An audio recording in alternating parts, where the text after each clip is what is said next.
Saya melihat masih banyak yang menganggap ini normal. Kondisi ekonomi semakin memprihatinkan. Pemerintah pusing, pertumbuhan anjlok, tersungkur minus 5,32%. Ini tanda bahaya. Selangkah di depan, resesi siap menerkam. Sengkarut persoalan ekonomi tersebut bakal semakin berat. Pengangguran, PHK massal, kemiskinan, dan bahkan potensi gejolak sosial semakin sulit dihindari.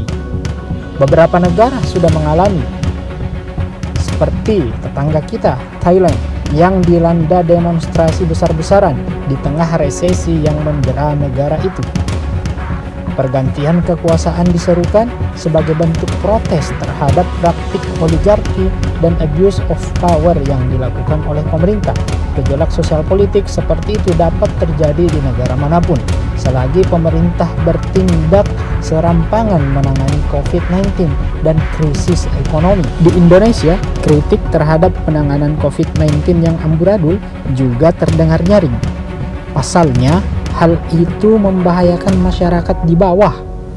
Pakar epidemiologi misalnya memprotes rencana pemerintah yang hendak mulai membuka sekolah. Kritik lebih masif bahkan datang dari kalangan tokoh, para pakar, dan berbagai elemen masyarakat yang tergabung dalam Gerakan Moral Kami, Koalisi Aksi Menyelamatkan Indonesia. Berbagai isu disoroti, dari pelemahan KPK, isu ideologi bangsa, hingga resesi ekonomi. Great Reset, itulah agenda perubahan yang dikumandangkan oleh World Economic Forum merespon pandemi COVID-19. Great Reset berarti pengaturan ulang yang dilakukan secara besar-besaran atau perubahan tatanan kehidupan berbangsa secara radikal di berbagai sektor. New normal ala pemerintah terbukti gagal dan sangat dangkal sebab sekadar mengadopsi protokol kesehatan jika diperlukan dibarengi pemanfaatan teknologi. Sementara Great Reset, perubahan dilakukan secara mendasar dari ekonomi berbasis konglomerasi dan oligarki ke ekonomi yang mengharusutamakan pemerataan.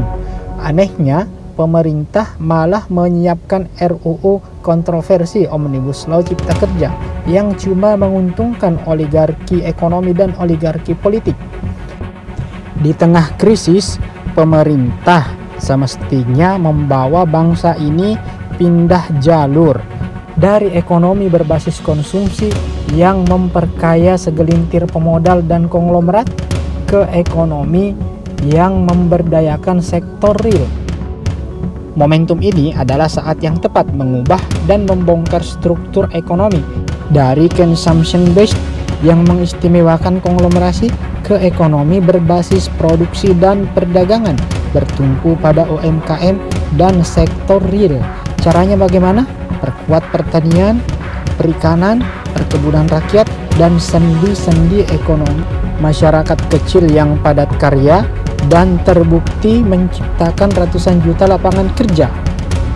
Seharusnya 90% anggaran pemulihan ekonomi dikucurkan ke sektor yang paling berjasa menyerap 97% tenaga kerja secara nasional ini. Hanya kebijakan yang berpihak pada sektor real yang efektif mengikis ketimpangan dan mewujudkan keadilan. Jika tidak berani melakukan perubahan secara mendasar, mimpi memanfaatkan COVID-19 sebagai lompatan seperti diutarakan Presiden hanya jadi pepesan kosong.